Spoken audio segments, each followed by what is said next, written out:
Welcome. Thank you for joining us for an all new episode of Wrestling with Idiots. I'm your host, Jay Grizz.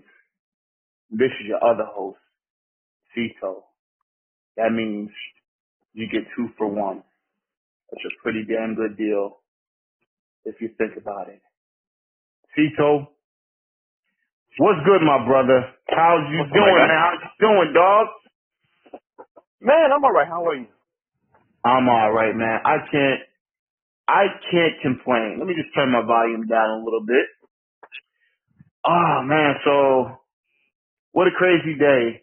I just packed up. I'm about to move to a new crib tomorrow.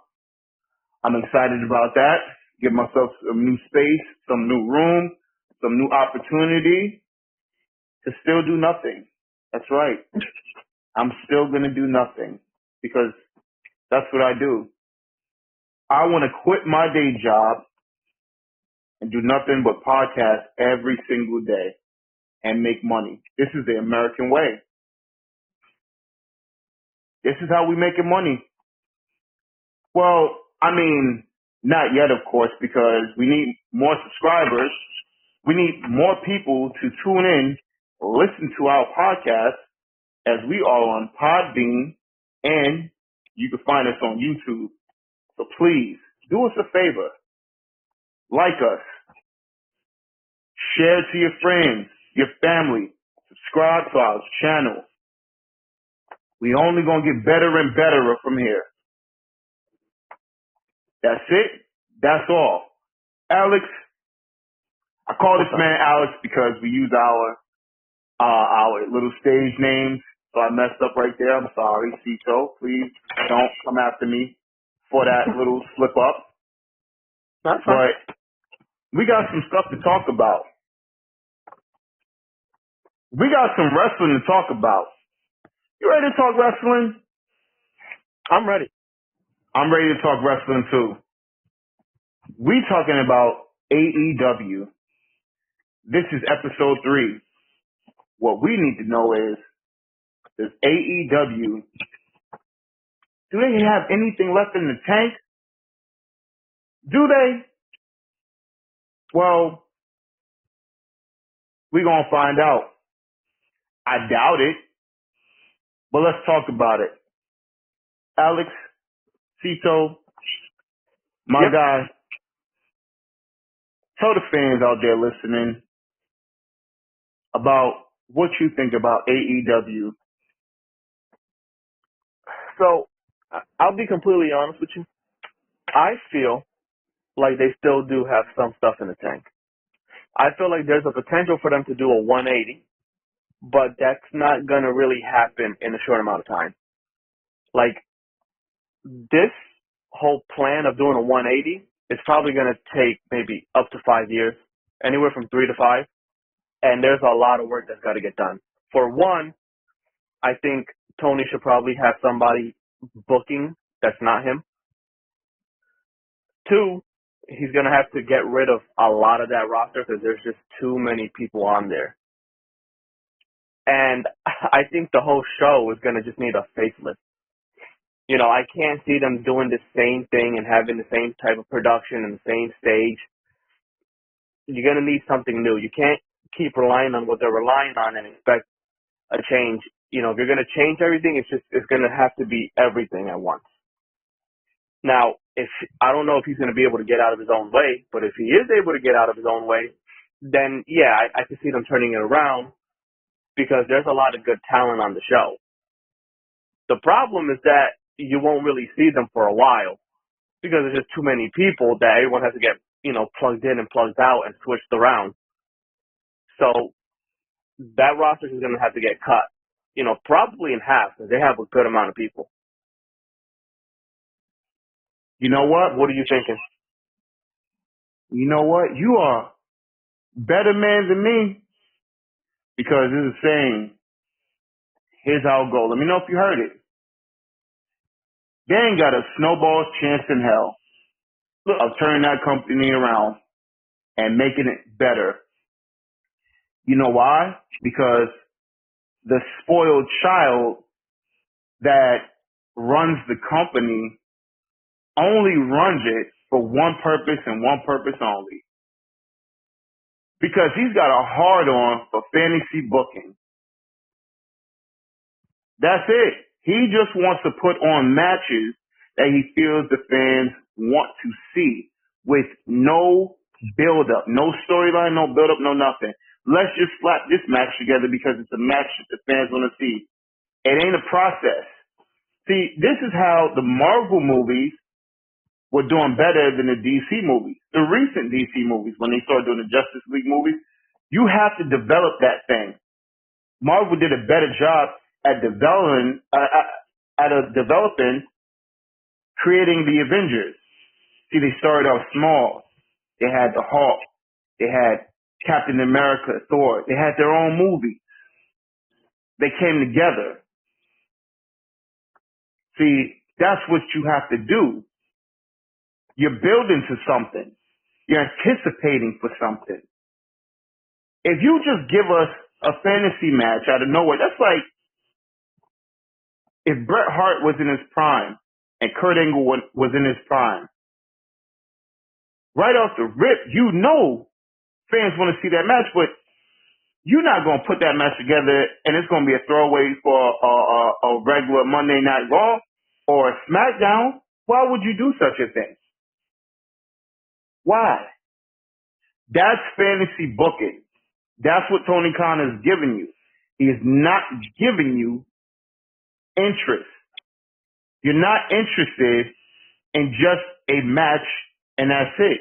You want to see a story being built towards that match. Now here's the thing. I'll give the devil his due. AEW does have some stories. They're just not good or memorable and nobody is invested in the stories. That's the problem. Because he's so excited to put these matches together that boom, he thinks it's just going to happen just like that. And for whatever reason, he's okay with it. Despite the fact that we see those ratings dropping like strippers. When you bring out them dollars, of course. You've been to the strip club before, have you? No? Well, Alex, let me tell you something. When you got some money in your hands, beautiful girl comes over with a nice, voluptuous BBL and drops it down on you. You ain't gonna forget it. Same thing pretty much here. I don't think they got nothing in the tank. I don't think they have anything in the tank. I, for one, learned that a long time. They ain't got nothing in the tank. They never really did. All AEW had from start to now, well, not even now, just from the beginning, the only thing that they had was anticipation. Because WWE at the time, about 5 years ago, was doing very poorly and fans were pissed. They weren't happy about the product. So everybody got excited when they heard about a new company backed behind a few well-known indie wrestlers and Cody Rhodes, who he was an indie wrestler, who came from WWE. We heard it. We saw the presentation. We were all excited about it. That's called the honeymoon phase. It's over. That honeymoon phase is over. And it's been over for quite some time. And another reason why I say they all out is because they just hired a couple of major names that I guess they thought or people thought probably should have been the ones to turn it around. Because I don't know if you remember, CM Punk came through, but do you remember what else was happening? And I don't remember the order of what happened But Bryan Danielson was there. Adam Cole was there. I think they came in before Punk or after. I'm not really sure. But they came in. Right after. They came in after. We thought those were going to be game changers. Guess what? It wasn't. It wasn't game changing. It wasn't game changing at all. Then he hires 3 more people around the same time. Supposed to be game changers here. We're talking about Okada. We're talking about Mr. William Ospreay. And we're talking about Mercedes Moné, formerly known as Sasha Banks. What they doing? They all got belts. As soon as they came in the company, here, thank you for signing, here's a belt. AEW is a company where you sign your name on the dotted line, guess what? Depending on your name, you get a belt. It comes with the contract. Cause when Edge came in, he got a belt. When CM Punk came in, not right away, but he ended up getting a belt. Jericho, he was there from the beginning. He got a belt. Cody got a belt. A lot of guys get belts. They create more and more belts so everybody can have a belt. 180 in 5 years, with Tony Khan being the booker and as stubborn as he is, because if he can't see what's clearly in front of him right now, which is a empty arena, and dropping numbers, he thinks those numbers are good because he's looking at key demos. And TNT telling him, oh yeah, y'all number 3, number 2, whatever it is. And he's happy with that. But everybody is concerned about the drop, the dip in those numbers, except for him. I don't understand it for the life of me. I wouldn't be proud of those numbers. Would you be proud of those numbers? No, those numbers are pretty bad. And again, I don't understand why he's happy with those numbers, because those numbers are really going to dictate how much they're going to get and what their new deal is going to look like and who the new deal is going to be with. Well, you know what's funny? Before we had our show, I was telling you before, I don't know if you remember, hopefully you do, I always said that I think it would be a good idea for a wrestling show to be put on Netflix. Do you remember that? I do remember that. And guess who got it? Yeah? Yeah, we all know. The WWE, they got it. That deal because they're smart. One. Oh yeah, definitely. I can't wait. I can't wait for that to happen. That's going to be interesting. I'm going to love it. Because the thing is it still going to be live? Of course, it's Netflix, so it's going to be accessible like crazy. I don't know how it's going to be presented, and also the fact that they no longer looking to stay within the PG era. They're looking to get out of that. As you can see, they're getting out of it pretty much now. I think the era has been over with for a little bit now. But I think they're fully going to get away from it once they get to that Netflix era. So yeah, you're right. That's going to be exciting. But talking about AEW, ladies and gentlemen, I need for AEW fans to come up and listen to our show more than WWE fans, because when I'm online and when Cito's online, we go to post, and AEW fans, we don't understand the logic behind why y'all defend the company.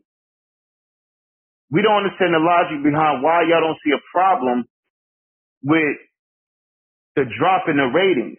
We don't understand it. So please, go to Podbean, download the app Podbean, go to Wrestling with Idiots, listen to the show, reply back to us.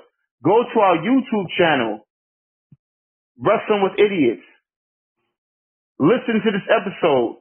And when you listen to it, go into the comment section and let's talk. Let's not be disrespectful.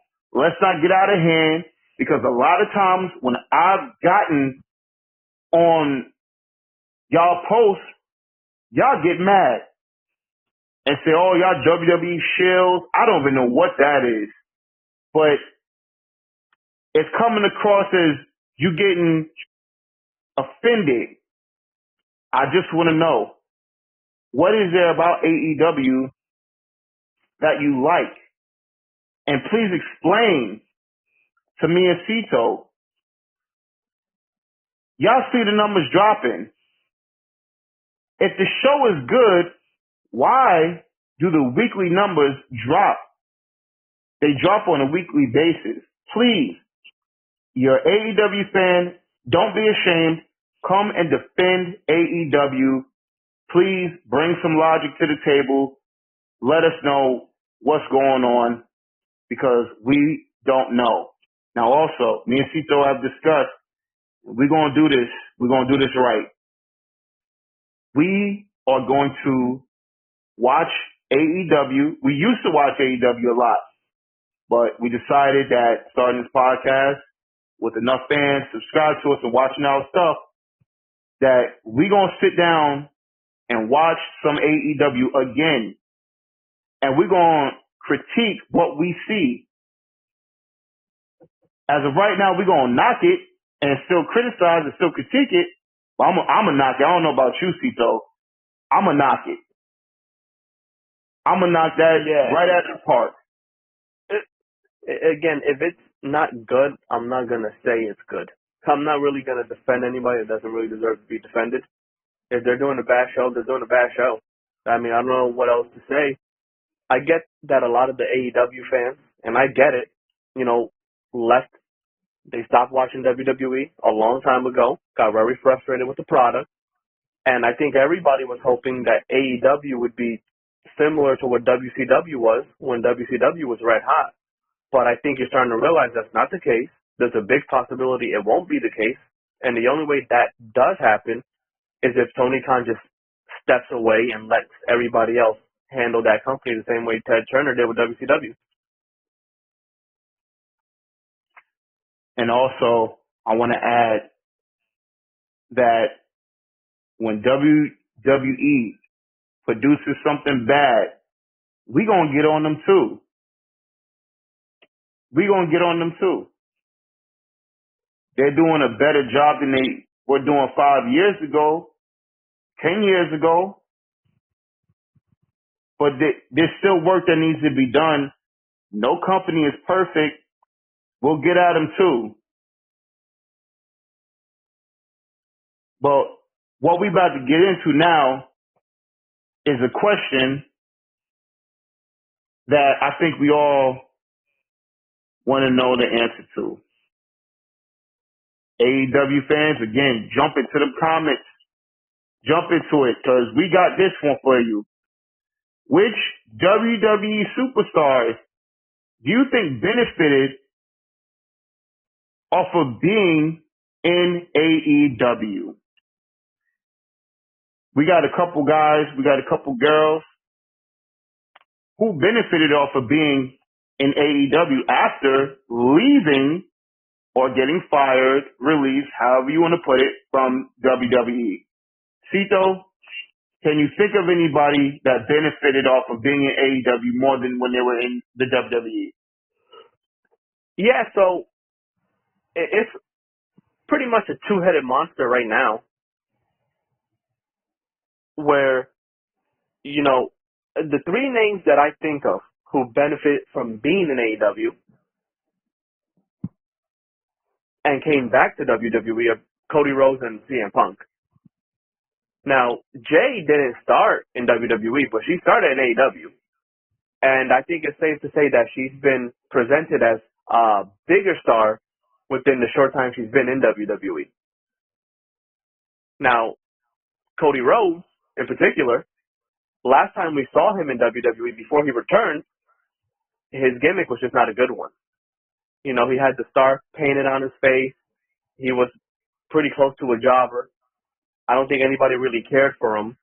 And he left, made a name for himself on the Indies, went to New Japan, went to Ring of Honor, and then a couple years after that, he helped start AEW. And I think his stock rose just by helping create that company.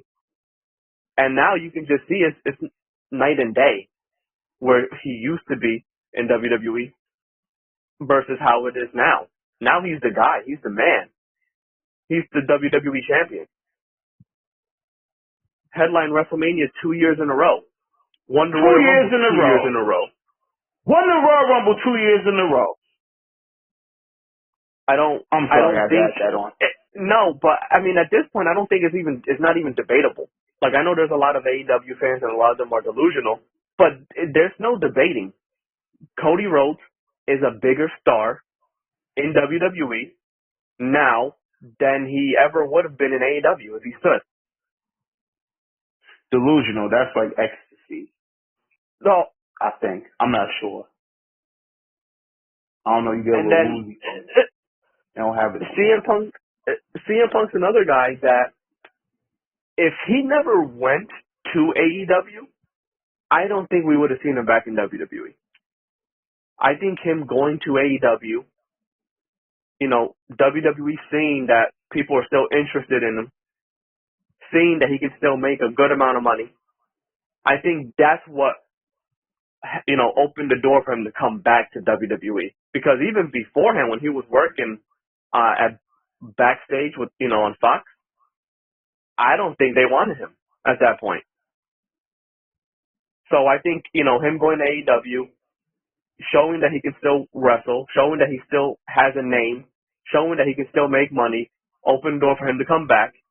And he's only had one match, and you look at it, and it's like he only had one match, and his whole thing with Drew McIntyre is probably going to be the highlight of SummerSlam. I can't wait for that to happen. That one's going to be big. That's what you call good booking. That's good booking. Absolutely. Absolutely. Well, you know what? Let's talk about some of these AEW wrestlers. The current AEW wrestlers, right? They used to be WWE wrestlers. And I'm going to say some names in this conversation that's going to bother some of y'all out there listening. Maybe not, because it's just my opinion. Where's Keith Lee at? Where's Miro at? Like, where they at? Like, for real. They signed, they did almost next to nothing. Miro's a former TNT champion. Keith Lee was a former tag team champion with their current AEW champion, Swerve Strickland. But what happened to some of those guys? You don't ever see them.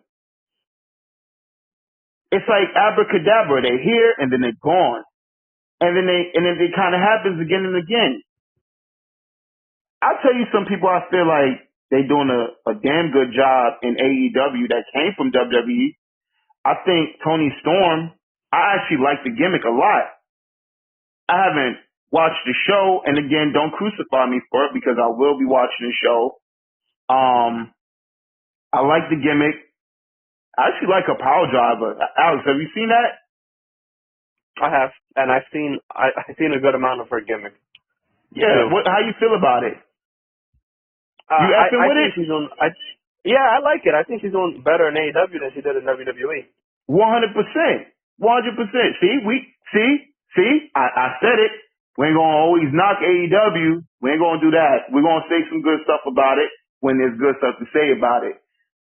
Swerve Strickland, he's doing better in AEW than WWE. However, him being champion, I think they dropped the ball with him. I think that title might be a little cursed because it seems like every time, or most of the time, you become AEW champion, you're no longer interesting. You're no longer as interesting as you were before you were champion.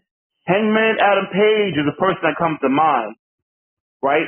He ain't a WWE guy. But my whole point is, carrying that belt, you somebody before you have it. And then when you have it, I can't wait to see you lose it. Samoa Joe, I want to know this one. Cito, Samoa Joe is the first ever man to win the NXT title 2 times. Mm-hmm. Also, he's a former United States champion. I, for one, feel like, because I'm a Samoa Joe fan, I felt like if Triple H was running the show at the time, he'll still be there. That's neither here nor there. But this one, I don't know. Is Joe better off in AEW than when he was in the WWE? Y'all chime in on these questions because I need these AEW fans and WWE fans. I need to know what y'all think. It's actually a really good question. I think the main issue that he had in WWE was that I think he got hurt a couple times. He did. And I'm not sure if Vince really cared for him. He did not, from what I heard. I would say he is doing better in AEW than he did in WWE. Okay. And I'm not sure, though, if he went back to WWE, if he would be better off there than in AEW.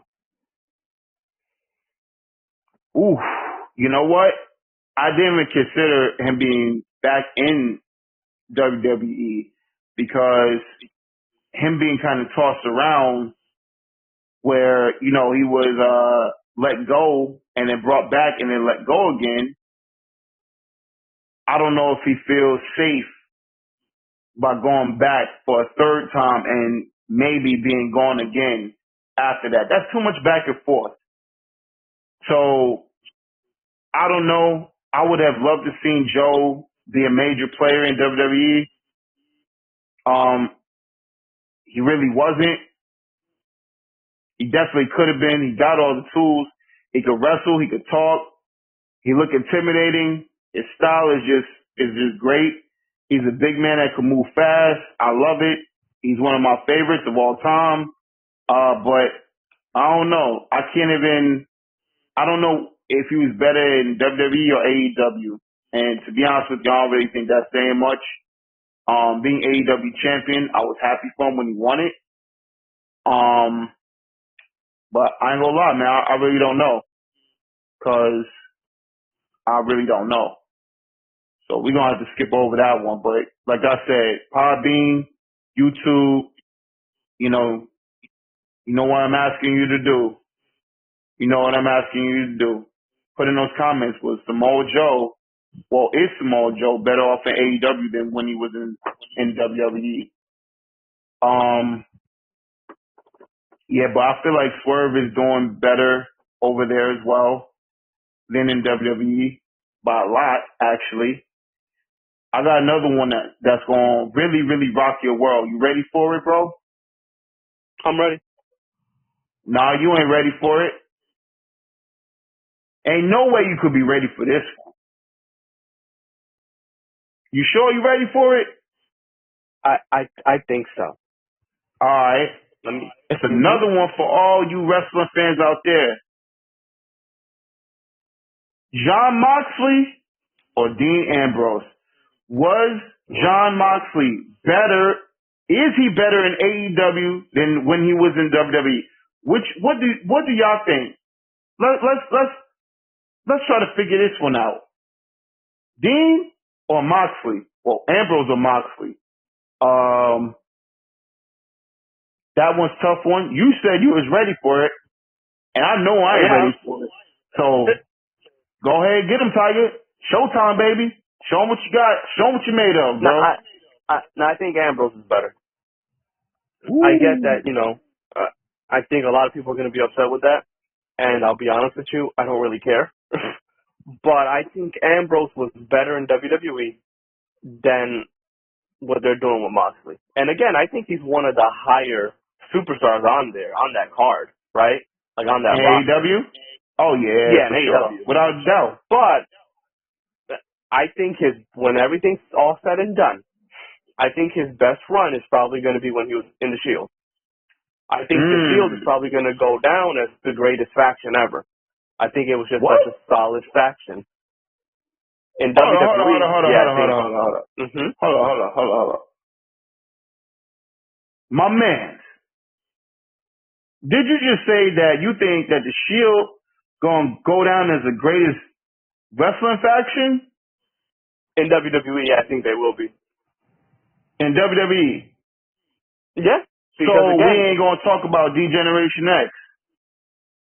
well, we could talk about D-Generation X, but again, you look at all the members of D-Generation X, right? And again, I was a very big fan of D-Generation X. But you look at the Shield, and every single one of those superstars became world champions. We ain't gonna talk about Evolution. I don't even think Evolution was better than DX. So,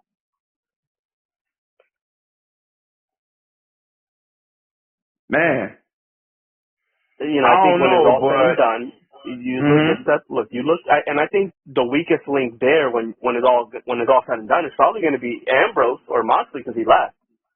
But again, you look at Seth Rollins and he's always having, banger after banger.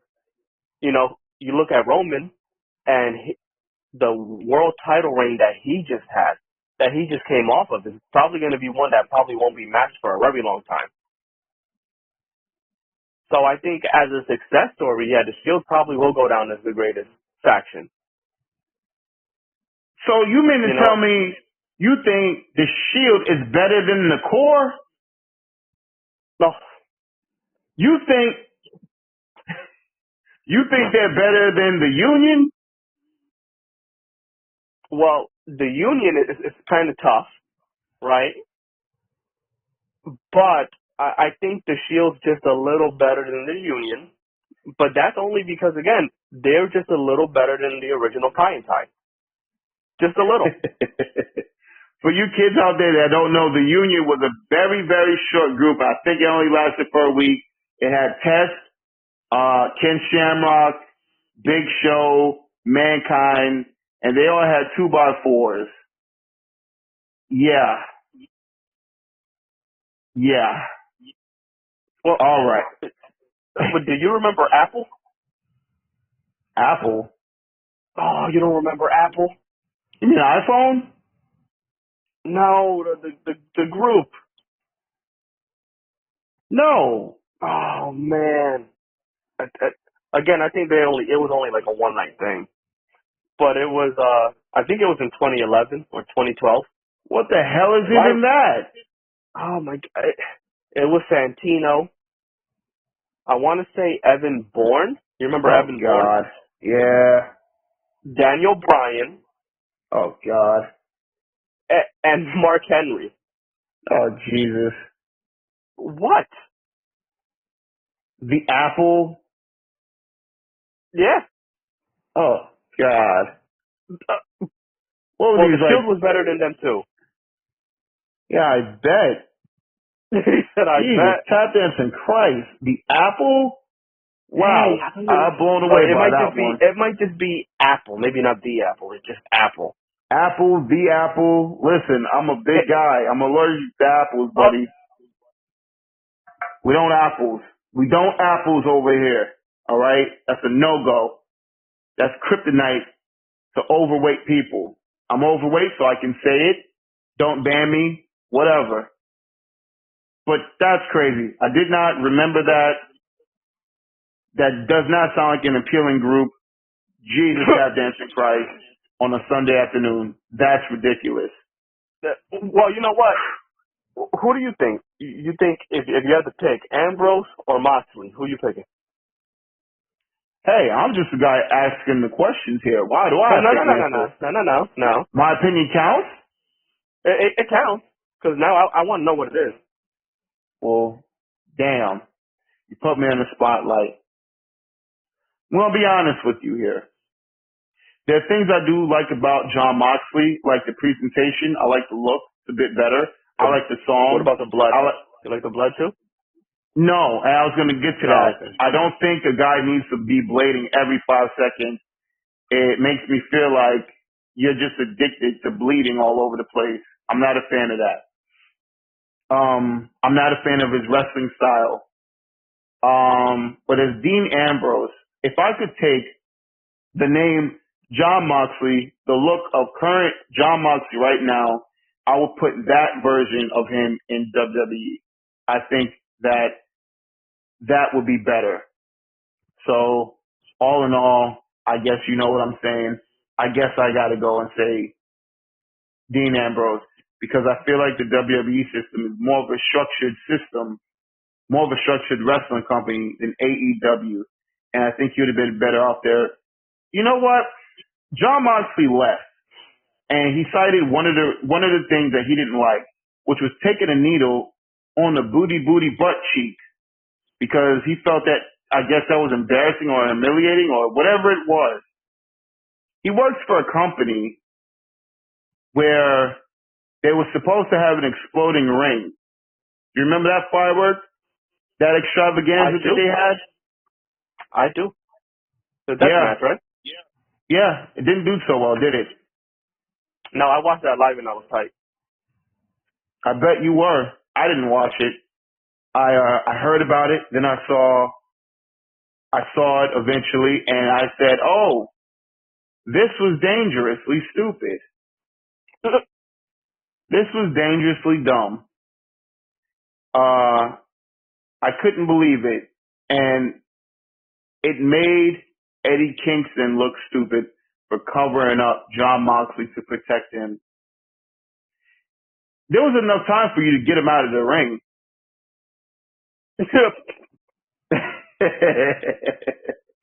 I mean, let's be honest. So? Oh, yeah. Yeah. That was horrible. But there's been so many things with AEW that have just been flat out embarrassing. And I can't believe Jon Moxley talking about a needle. That segment was just ridiculous. Where it's just like, I've seen worse in both companies. But whatever, Obviously we know a couple of people too. Jake Hager, formerly known as Jack Swagger, now known as I'm not even signed with AEW anymore. I like that hat. He certainly wasn't better in AEW than the WWE. I mean, that's without saying. I don't think you can disagree with that. There's no question about that. No. Yeah. No. Again, that's just one of those things where I think he just looked better. His presentation looked better than his presentation in WWE. No, it didn't. No, you don't think so? No. I'm talking about the way he looked. I'm talking about his ring gear and the haircut. I didn't even like the ring gear either. Oh dang! I thought it was a little bit better. And then once I saw him with the purple hat, I was like, okay, I know he's not serious. Oh, with the purple hat? Oh yeah. Oh yeah, no. Once I saw that, I was like, okay, either he's not serious or they're not serious. Whatever, I didn't care. Whatever, I'm not seriously gonna watch this. What was the point in them signing Saraya? I don't know. I don't get that. I really don't know. Maybe just to rub it in Vince's face, like, haha, she's gonna wrestle here. I guess, but girl has some serious neck injuries, and one of the people that kind of made it worse for her actually works for the company. Oh, we're going her name is Mercedes. Her name is Mercedes Monet. Another one. She definitely can't be better off in AEW right now than she was in WWE. I'm sorry. I don't even feel like it's close. I don't think much of her nowadays, but I feel overall throughout this entire conversation, mostly all these people that were in WWE and turned over to AEW, not many of them, flourished as well as they probably would have hoped in AEW because there were some guys that came back. There are some people that came back and, you named two of them. But you know who else went back? Shawn Spears. Also known, formerly the Perfect 10, formerly known as Ty Dillinger. He went back and he's doing some stuff on NXT. I haven't been really keeping up with it, but I know he's been active. He was just in the main event at Heatwave and he was on NXT last night. So, seems to be better off in WWE because at least they're showing him off. At least he's getting to wrestle.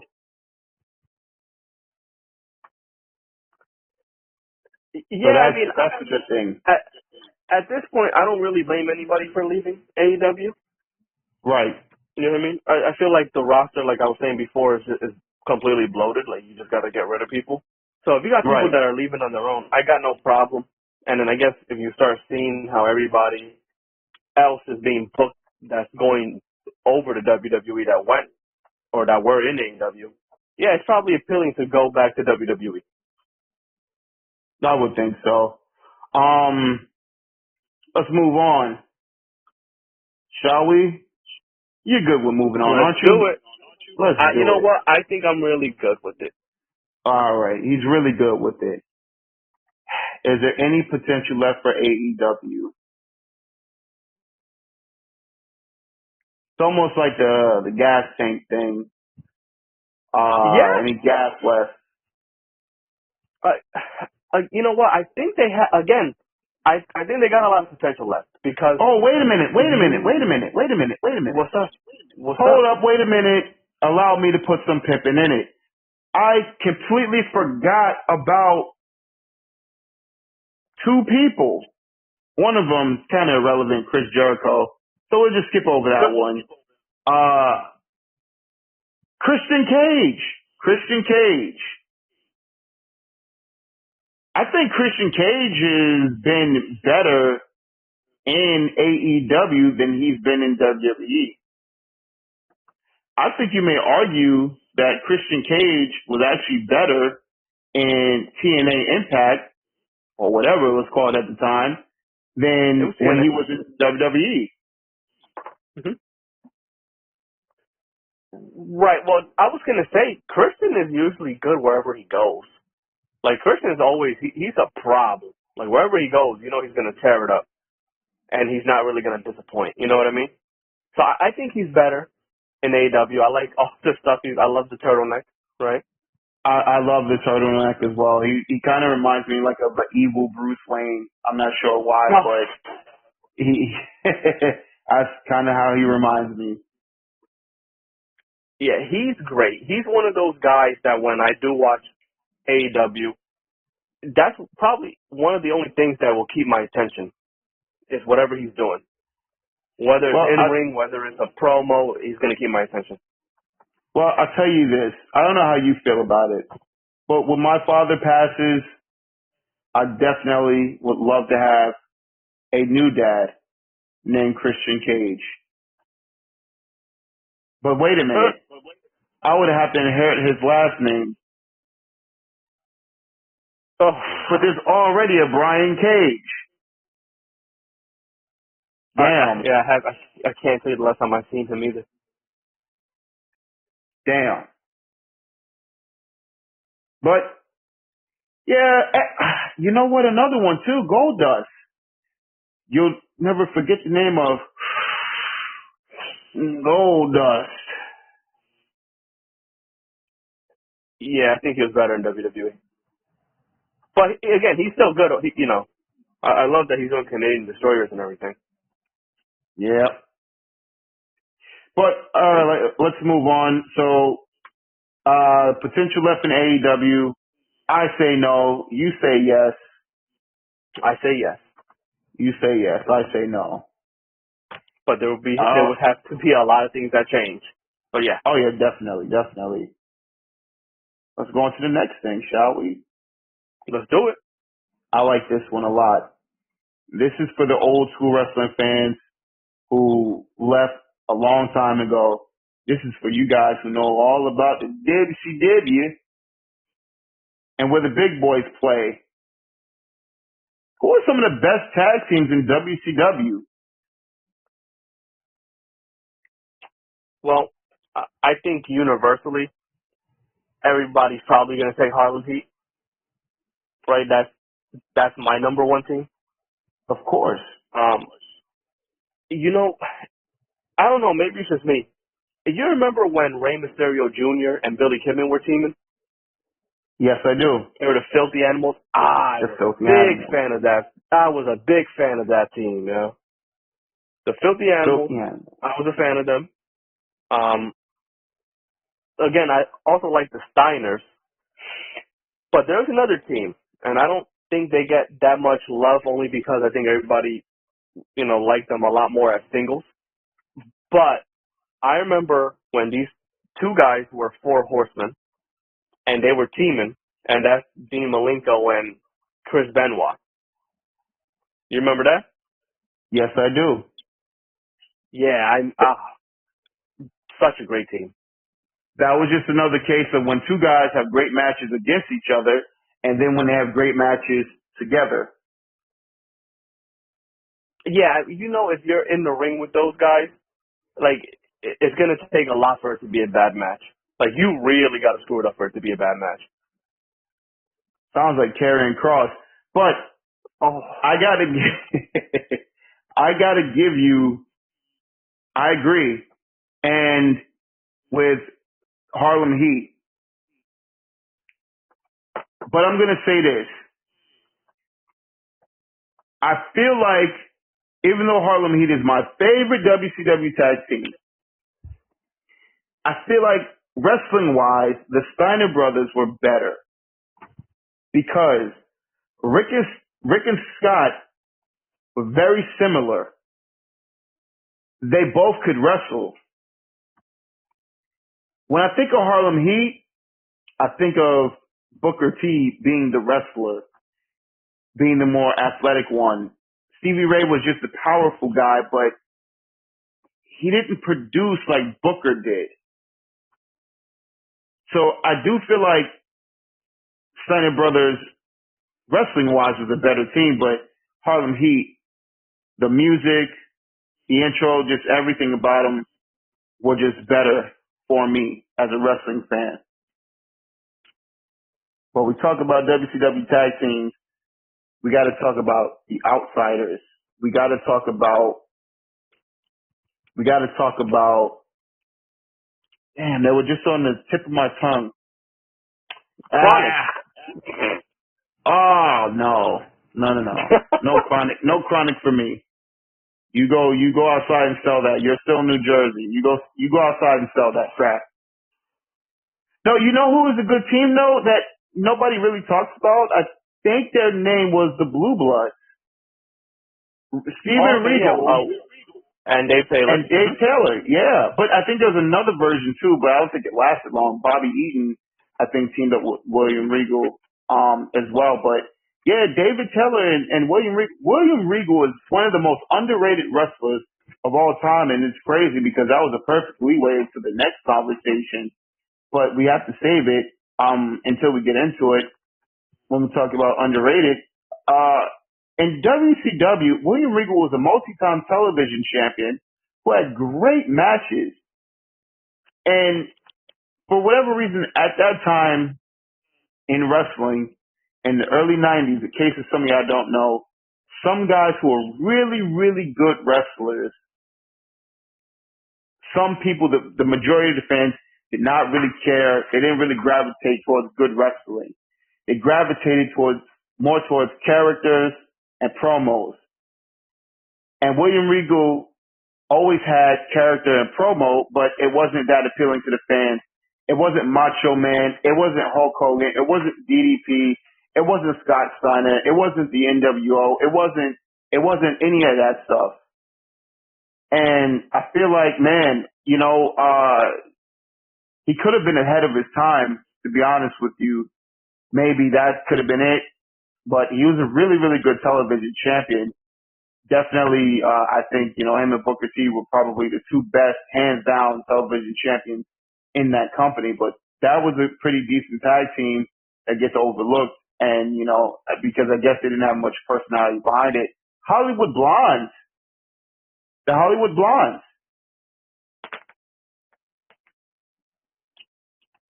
They were a pretty good tag team. They were a pretty good tag team.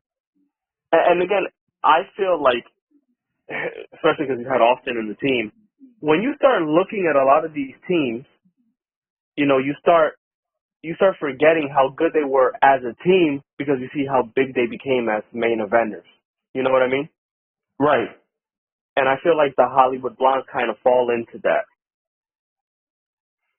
Absolutely. Trying to think, is there any more WCW tag teams? The Boogie that Nights? we could. Oh, you cut it out. Oh, you stopped right there. You don't like this though?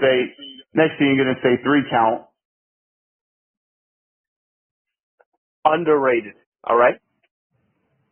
Oh, you cut it out. Such a good song. I'm just saying that song will be over today. It will be over today. You know it would. You cut it out. You stopped. Okay. You know that song will be over today. You stopped that right there. I think that really might be it for the team.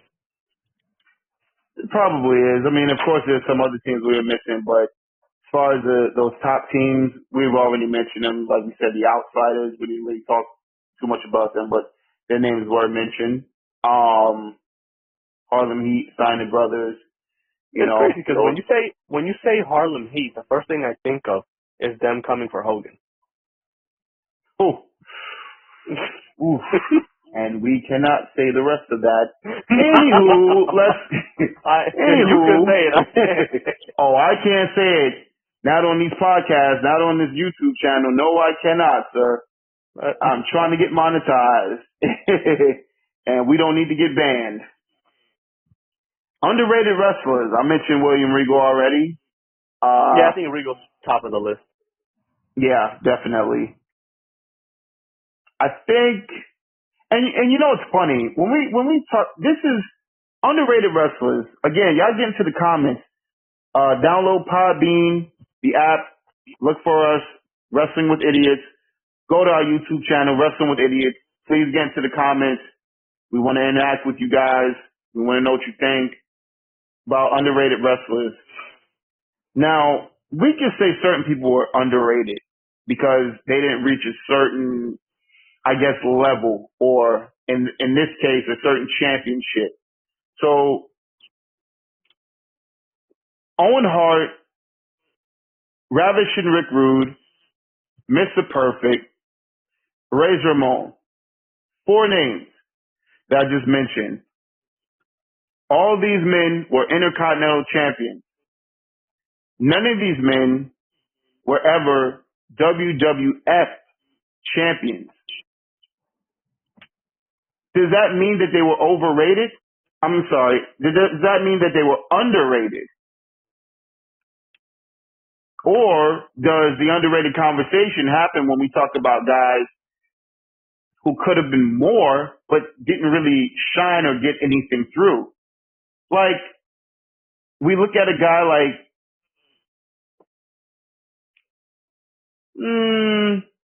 maybe Skip from the Body Donnas, Chris Candido. Mm-hmm. We saw that he was a good wrestler. I mean, I did in ECW. I didn't really, I'm a kid and I'm looking at the gimmick and I'm not really seeing the presentation of him wrestling that well, but I think kind of something like that would be like underrated. You know what I mean? A guy who was actually good but didn't get to that next level because maybe, the gimmick or something, Right. I like Hardcore Holly. I think Hardcore Holly was underrated. I think he was a pretty underrated wrestler. I feel like once the hardcore title gimmick thing was when he kind of passed that, I think it was in 2000, right, where he was involved. with China and Chris Jericho in the Intercontinental title. Yeah. I felt Holly should have been, Intercontinental champion at some point in time, a multi-time Intercontinental champion at that. I thought he was good enough to get to that level, and that never happened. Yeah, I mean, it's interesting. And then a lot of the names that you were just like rattling off, those are names I think of. And then there are other people, right? Because I have a whole bunch of names. But I think Sean Benjamin's one of those guys that probably belongs to the top of that list. I think you look at the OVW class he came from, he was probably the most athletic out of all those guys. Without a doubt. It's just crazy how great the guy is.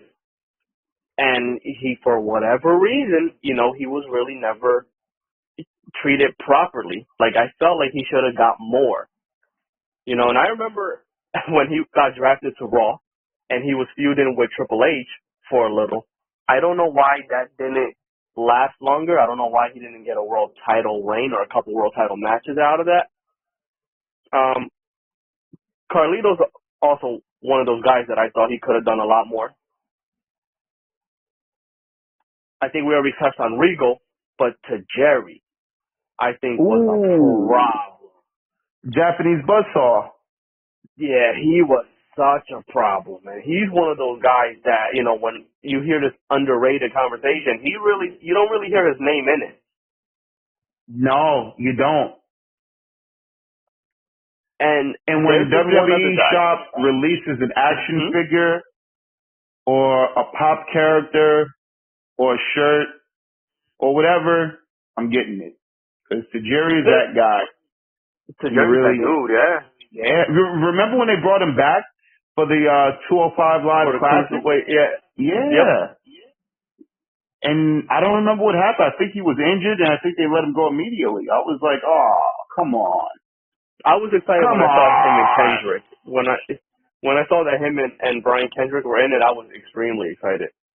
Yeah, and then, same here. Other people like TJP. It's like, yeah, okay, this is going to be really exciting. You know who was one guy I wish they had in the Cruiserweight Classic? Who would that be? Amazing Red. Amazing Red. Oh, yeah. I thought you would have said Gilbert. No, I mean, not Gilbert. Former WWF light heavyweight champion. I don't know if any of those guys stand a chance against Gilbert. I don't think they would have stood a chance either. I don't think they being honest. No, not at all.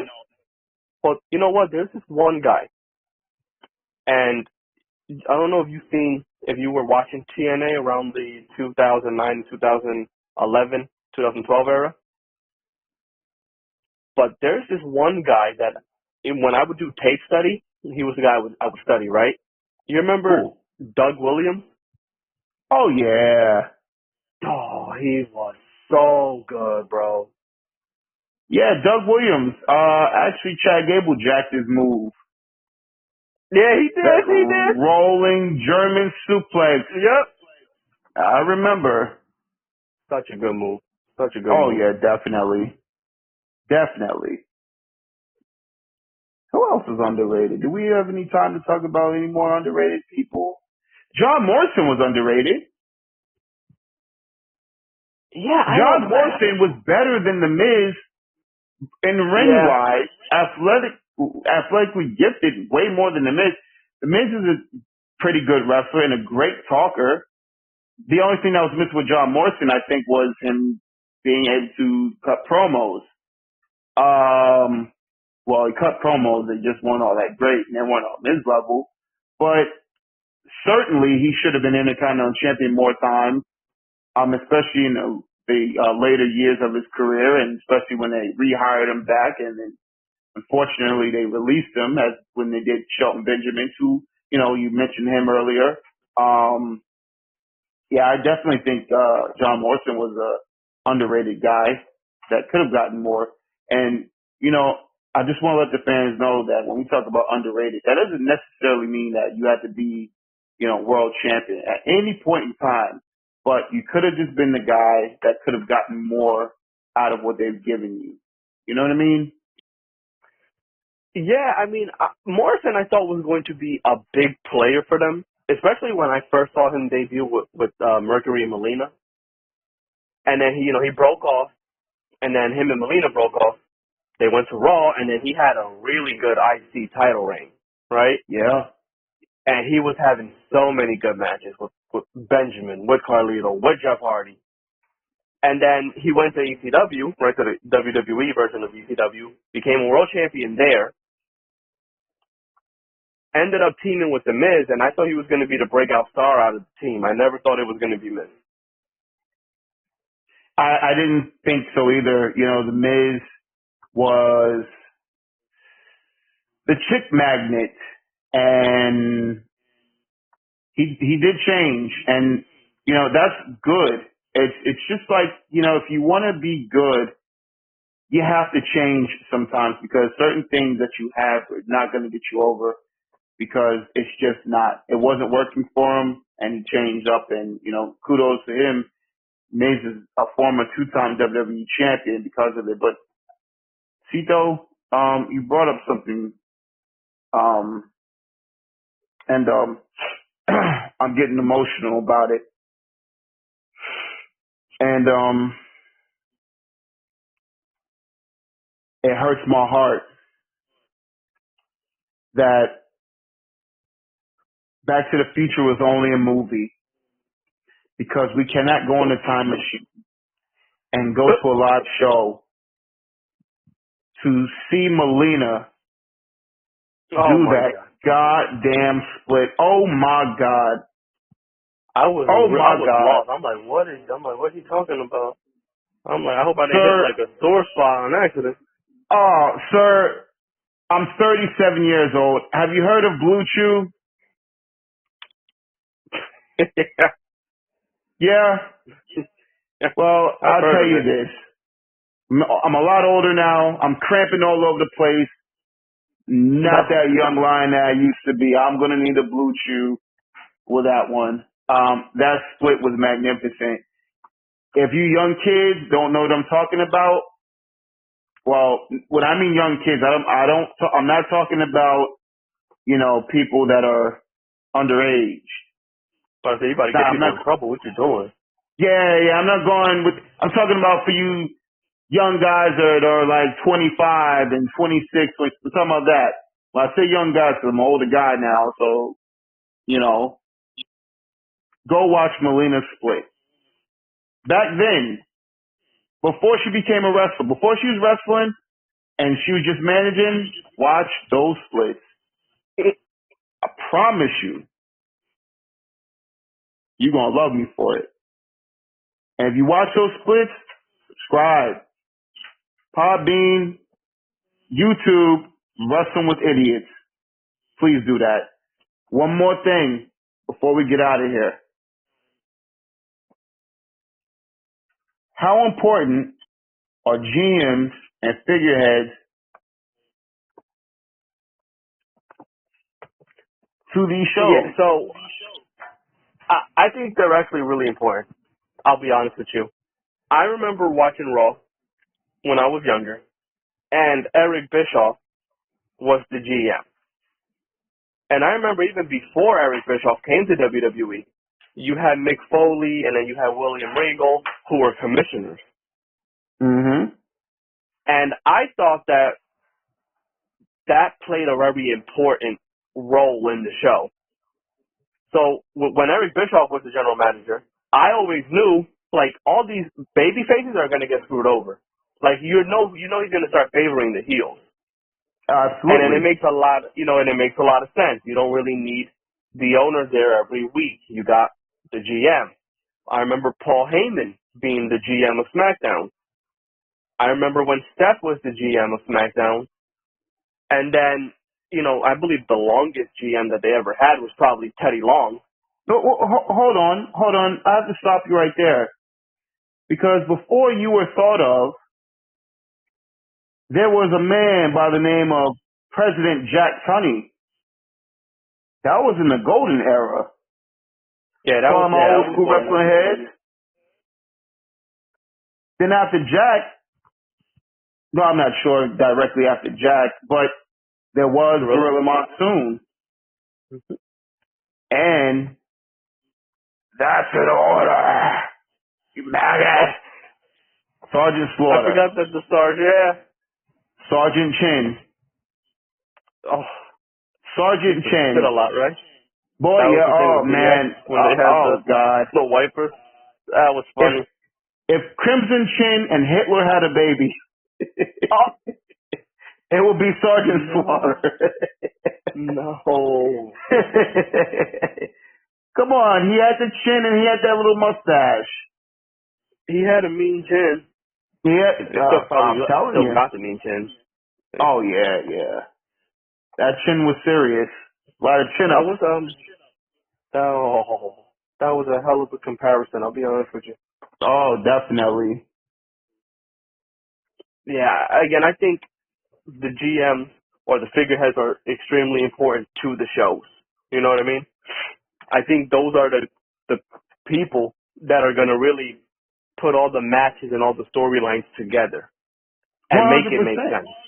100%. Because you know what's funny? WCW had figurehead. They had Eric Bischoff. They also had Vince Russo. Vince Russo also went to TNA Wrestling at the time and became a figurehead over there as well for some time, I believe. But you know what's interesting? AEW was or is a company that wanted to do things differently. And for the longest time, they didn't have a figurehead. They kind of sort of do or don't now. I don't know what the Young Bucks are doing. As far as, you know, being EVPs, I know they're playing the characters and everything like that, but I don't know how much of, you know, stuff they're doing outside, you know, just the stuff that they're doing. I don't know if they're like, you know, EVPing everybody, you know, equally. But when you saw things happen in AEW where guys would get jumped or beat up or a fight had to be broken up or somebody assaulted somebody, they didn't have anybody to come out and suspend anybody or say anything with this or that. It was just one of those things that just like, okay, something's missing. And the figurehead is important, and it's kind of crazy because, you know, sometimes you don't like a figurehead. I didn't always like figureheads in wrestling. I didn't always like GMs or commissioners, and I was like, I could do without it. And I would be wrong because now when I watch AEW and I see it, it's like something that it's missing. You know what I mean? Not knocking them for that or whatever like that, but it's just like you see it here and you think that, okay, you know, maybe you don't need it. But then when you see when it's not being presented, that, oh yeah, it is kind of needed and you kind of do need that figurehead for the show to keep everybody intact. And it makes sense to have one or two. Who knows, you know? Yeah. It's just, when you start looking at these places, right, these companies, and there's not a figurehead, and then you start thinking like, well, how is this match made? How is this guy going to be in a ring, and then 10 minutes later, his match got made for the main event? It doesn't make any type of sense. Right. Yeah, I don't know. But I'll tell you one thing. Tell me too. My favorite GM of all time, Stephanie McMahon. Oh my God. And you know why? Because I do know why. Yeah, I bet you do. Yeah. I bet you do. Perfect. At that point in time, I'm not gonna lie, Stephanie was coming into her own. I love the maturity of Stephanie at the time. I loved her. I was indulging in her growth as a woman and as a character, as being more independent and not the daddy's girl anymore. It wasn't just because of the look. You know, she's a very attractive woman, very beautiful woman. You know what I'm saying? But like I said, it was way more to it than that. I like character development. And she was a bratty, spoiled little rich kid's daughter who turned into a whiny, naggy, wife of Triple H on camera, and then she just really came into her own, being an independent woman, being a boss, showing how it's done, not being intimidated by the men, getting the job done. I actually enjoyed watching her in that role in the beginning when, it first was happening. So I really did like that because, like I said, I'm all about character development, and that character right there developed into something much more than what I thought it was ever going to be. So I really did like that, and I wish it would have lasted a lot longer than it did, but unfortunately it didn't. Yeah, my favorite GM growing up was always Eric Bischoff. And it's crazy because when he was on Raw, I felt like SmackDown was way better than Raw. But I think he was probably the highlight of Raw every Monday. He's, I always thought he was such a great character. I think he was such a great on-screen character, especially as a heel.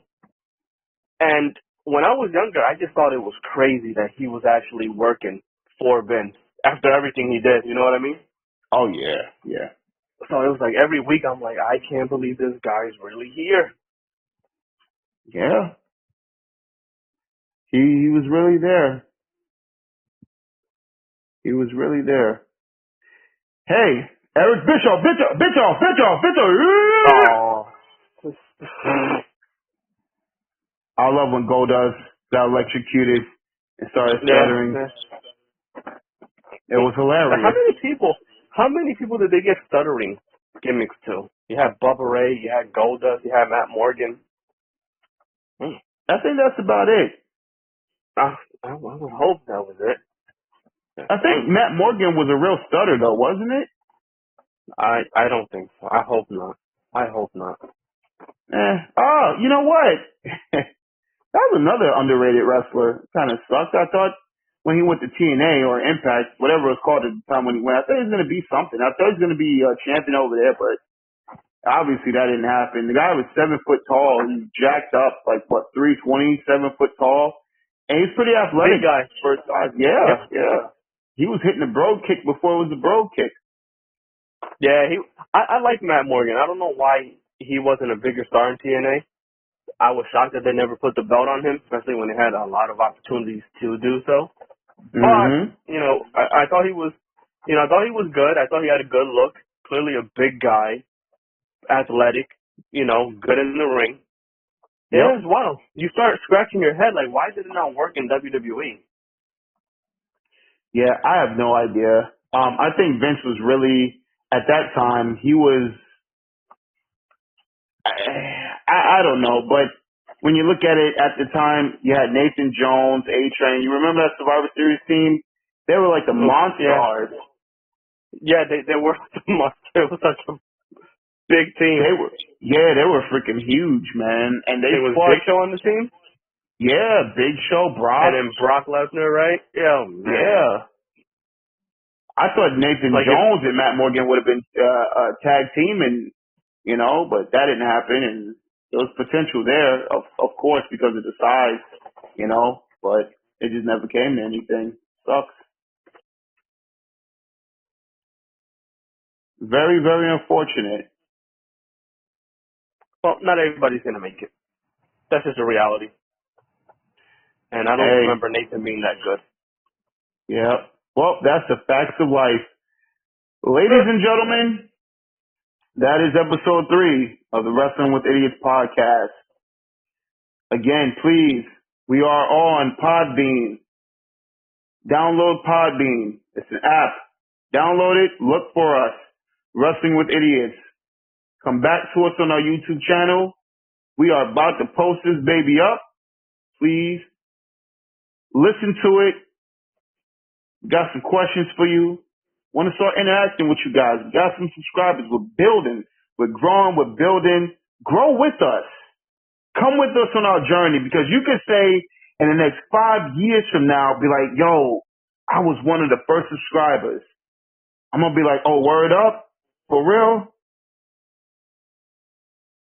Let's do something together. Let's celebrate. We'll figure it out. But in the meantime, keep listening. Keep subscribing. as we do our thing, please be there for us. We appreciate your time.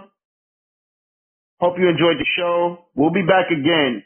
We're going to try to pump these episodes out. I'm telling you, we're going to try to get 2 episodes out a week. We're going to just hit y'all with some stuff. We're going to be active. We're trying to win over here. This is the winning team right now, and that's all we got for you. We will see you guys, or better yet, we're going to give y'all guys some more stuff later this week.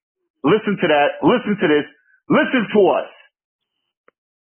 I'm your host, Jay Grizz, and this is our other host. Say your name. There you go. Don't be shy, bro. Don't be shy. Let them know who you is. I was saying it, and then you said something over it. You're rude. You're being rude.